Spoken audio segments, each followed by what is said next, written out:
जय हिंद। आप सभी का स्वागत है एबीसी कोचिंग यूट्यूब चैनल में। आप लोग कैसे हैं? आशा है कि स्वस्थ और मस्त होंगे और एग्जाम की तैयारी जबरदस्त तरीके से आप लोग कर रहे होंगे। इस वीडियो में class 9th subject social science अर्थात सामाजिक विज्ञान के प्रीवियस ईयर में पूछे गए सभी प्रश्न उत्तर को देखने वाले हैं, क्वेश्चन पेपर को देखेंगे। तो सभी छात्र अंत तक बने रहिएगा और आप सभी से रिक्वेस्ट है चैनल पर नए चैनल को सब्सक्राइब जरूर कर लेना और प्रीवियस ईयर के जितने भी क्वेश्चन मैं आप लोगों को प्रोवाइड करा रहा हूँ उनको आप लोग अच्छे से रिविजन जरूर कर लीजिएगा, क्योंकि प्रीवियस ईयर से बहुत सारे क्वेश्चन आपकी बोर्ड की परीक्षा में पूछे जाते हैं। ठीक है, तो चलिए बच्चों, क्वेश्चन की ओर जाने से पहले वीडियो को लाइक अपने सभी दोस्तों के साथ शेयर भी जरूर करेंगे। ठीक है, चलिए बच्चों देखिए, पहला क्वेश्चन यहाँ पे दिया गया है कि लुईस 16वें के कर बढ़ाने के कारण क्या थे। तो दोस्तों इसका आंसर आएगा फ्रांस की जनसंख्या में वृद्धि, सरकार पर कर्ज का बोझ, बार बार युद्ध की मार। तो इस प्रकार से दोस्तों तीनों इसका जो है कारण जो है सही है, इसलिए इसका आंसर आएगा इनमें से सभी। ठीक है, ऑप्शन नंबर 4 इसका जो है सही आंसर होगा। अगला प्रश्न दिया गया है कि साम्यवादी विचार के संस्थापक कौन थे। तो इसका आंसर आएगा कार्ल मार्क्स। ठीक है, तो ऑप्शन नंबर जो है 3 इसका सही आंसर होगा। अगला प्रश्न है तीसरा नंबर कि मई 1945 में किस देश ने मित्र राष्ट्र के सामने समर्पण कर दिया। तो बच्चों इसका आंसर आएगा जर्मनी। ठीक है, ऑप्शन नंबर 1 इसका सही आंसर होगा।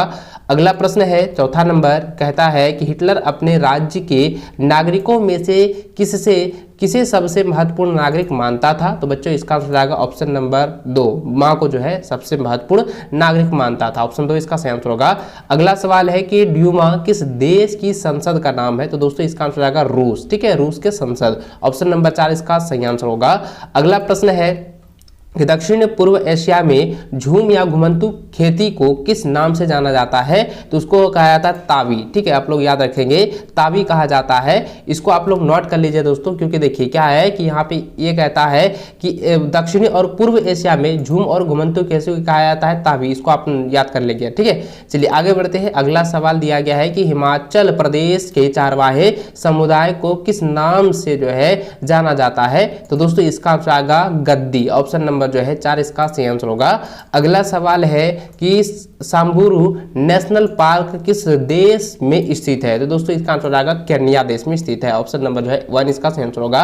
अगला सवाल 9 नंबर है कि कृषि क्रांति सबसे पहले किस देश में हुई थी। तो इसका आंसर आएगा दोस्तों इंग्लैंड। ठीक है, ऑप्शन नंबर जो है अमेरिका में हुआ था। ठीक है, सबसे पहले क्या हुआ था कि कृषि क्रांति जो है सबसे पहले अमेरिका में हुआ था। इसको आप नोट कर लीजिएगा। ऑप्शन 4 इसका सही आंसर होगा। अगला सवाल है कि ICC यानी कि इंपीरियल क्रिकेट कॉन्फ्रेंस का मुख्यालय कहाँ स्थित है। तो इसका आंसर होगा दोस्तों सब दुबई में। ठीक है, तो ऑप्शन नंबर जो है 1 इसका सही आंसर होगा।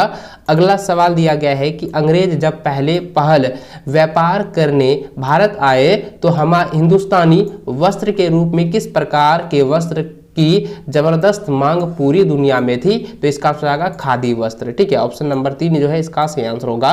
अगला सवाल है कि परिधान से संबंधित समुच्चयी कानून किस देश में लागू किया गया था। तो इसका आंसर आएगा ब्रिटेन देश में लागू किया गया था। ऑप्शन 4 इसका सही आंसर होगा। अगला सवाल है कि भारतीय भूमि एशिया महाद्वीप के किस भाग में स्थित है। तो इसका आंसर आएगा पूर्व तथा उत्तर मध्य में स्थित है। तो ऑप्शन 3 इसका सही आंसर होगा। अगला सवाल है कि झेलम, चेनाब, रावी, व्यास और सतलुज निम्न में से किनके नाम है। इसका आंसर आएगा नदी के नाम है। तो ऑप्शन नंबर 2 जो है इसका सही आंसर होगा। अगला सवाल देखिए दोस्तों 15 नंबर है कि लूनी किस क्षेत्र की सबसे बड़ी नदी है। तो लूनी जो है ये दोस्तों पश्चिमी राजस्थान के सबसे बड़ी नदी है। तो ऑप्शन नंबर जो है 1 इसका सही आंसर होगा। अगला सवाल है कि सुंदरवन का डेल्टा कौन सी नदियां बनाती है। तो दोस्तों गंगा ब्रह्मपुत्र नदी बनाती है। ऑप्शन नंबर 3 इसका सही आंसर होगा। अगला प्रश्न देखिए 17 नंबर दिया है कि मार्च से मई तक भारत में कौन सी ऋतु होती है। तो ये दोस्तों ग्रीष्म ऋतु होती है, यानी गर्मियों का समय होता है। तो ऑप्शन 2 जो है इसका सही आंसर होगा। अगला है ज्यादा वर्षा वाले क्षेत्रों में कम वर्षा वाले क्षेत्रों की तुलना किस प्रकार के वन पाए जाते हैं। तो इसका आंसर आएगा सदाबहार वन पाए जाते हैं। ऑप्शन 2 इसका सही व सटीक आंसर होगा। अगला सवाल है कि एशियाई शेरों का प्राकृतिक वास स्थल गिर राष्ट्रीय उद्यान भारत के किस राज्य में स्थित है। तो इसका आंसर आएगा गुजरात में स्थित है। ऑप्शन 3 इसका सही व सटीक आंसर होगा। अगला सवाल देखिए लिखा है कि विश्व में जनसंख्या की दृष्टि से भारत का स्थान क्या है। तो दोस्तों इसका आंसर आएगा जनसंख्या की दृष्टि जो है भारत का जो है तीसरा स्थान है। ठीक है, ऑप्शन नंबर जो है 2 इसका सही आंसर होगा।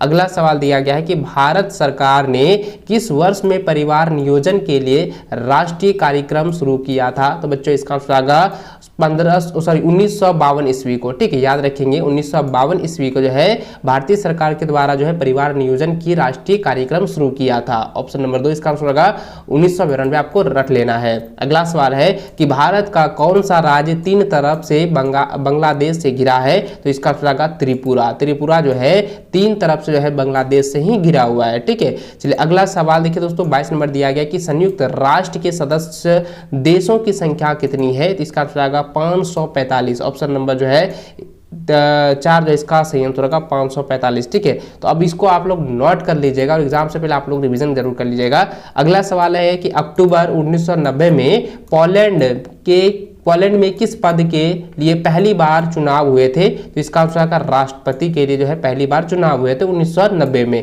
ऑप्शन नंबर 3 इसका सही आंसर होगा।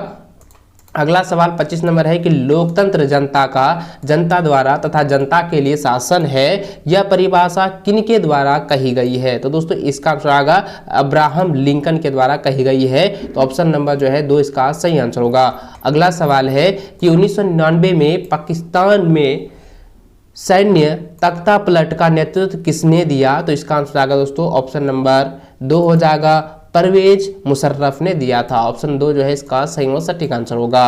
अगला सवाल 27 नंबर है कि भारत की संविधान के निर्माता कौन थे? तो दोस्तों इसका आंसर होगा डॉक्टर भीमराव अंबेडकर। ठीक है, ऑप्शन नंबर जो है 1 इसका सही आंसर होगा, 1 सही आंसर होगा। अगला सवाल है कि भारत में वयस्क मताधिकार की उम्र सीमा क्या है? तो इसका आंसर हो जाएगा 18 वर्ष। ऑप्शन नंबर जो है 1 इसका सही आंसर होगा। अगला सवाल है कि प्रत्येक नागरिक को अपना प्रतिनिधि चुनने और प्रतिनिधियों के तौर पर चुने जाने का अधिकार कौन देता है? तो इसका आंसर आएगा संविधान देता है। ऑप्शन नंबर 4 इसका सही आंसर होगा।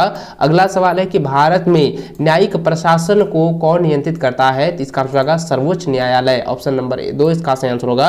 अगला सवाल है कि भारत के राष्ट्रपति में कौन सलाह एवं मंत्रा देता है? तो इसका आंसर आएगा ऑप्शन नंबर 2 उपराष्ट्रपति। इसको आप लोग अच्छे से रट लीजिएगा। अगला सवाल है कि संविधान के द्वारा भारत के प्रत्येक नागरिकों को कितने प्रकार के मौलिक अधिकार प्रदान किए गए हैं? तो इसका आंसर आएगा ऑप्शन नंबर 1 हो जाएगा, 6 यानी कि 6 जो है मौलिक अधिकार जो है प्रदान किए गए हैं। ठीक है, इसको आप लोग रट दीजिएगा।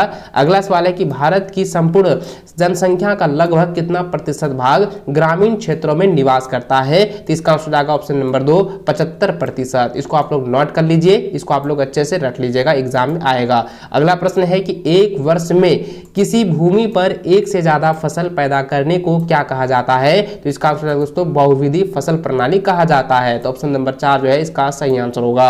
अगला सवाल 35 नंबर है कि भारत में स्त्रियों की साक्षरता दर पुरुषों की साक्षरता दर से कितनी है, यानी कि कम है। तो दोस्तों आपको याद रखना है दोस्तों, क्योंकि अभी जो है वर्तमान में भारत में ही स्त्रियों की साक्षरता दर जो है पुरुषों की साक्षरता दर से बहुत कम है। ठीक है, तो ऑप्शन नंबर जो है 1 इसका आंसर होगा कम है। अगला प्रश्न है कि आर्थिक विकास की दृष्टि से निम्न में से कौन सर्वाधिक महत्वपूर्ण है? तो दोस्तों इसका आंसर आएगा मानवीय पूंजी जो है बहुत ही महत्वपूर्ण है। तो ऑप्शन 3 इसका सही आंसर होगा। अगला सवाल दिया गया है कि सिंचाई और हरित क्रांति के प्रसार से किस क्षेत्र में रोजगार के अनेक अवसर सृजित हुए हैं? तो इसका आंसर आएगा कृषि क्षेत्र में सबसे ज्यादा जो है अर्जित हुए हैं। ठीक है, ऑप्शन नंबर 1 इसका आंसर होगा कृषि। अगला प्रश्न 38 नंबर है कि भारत के किस प्रधानमंत्री द्वारा 1968 में गेहूं क्रांति शीर्षक से एक विशेष डाक टिकट जारी किया गया था? तो दोस्तों इसका आंसर होगा इंदिरा गांधी। ऑप्शन नंबर जो है 3 इसका सही आंसर होगा, इंदिरा गांधी।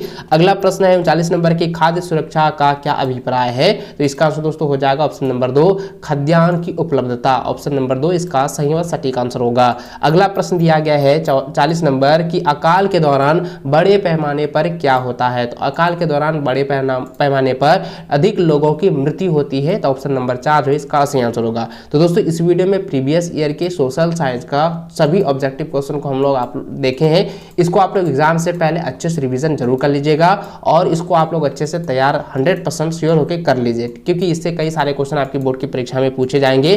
और भी वीडियो पहले ही ऑलरेडी अपलोडेड कर दी गई है, प्लेलिस्ट पर जाकर आप चेकआउट कर सकते हैं। चलिए बच्चों, इस वीडियो में बस इतना ही, मिलते हैं नेक्स्ट वीडियो में, तब तक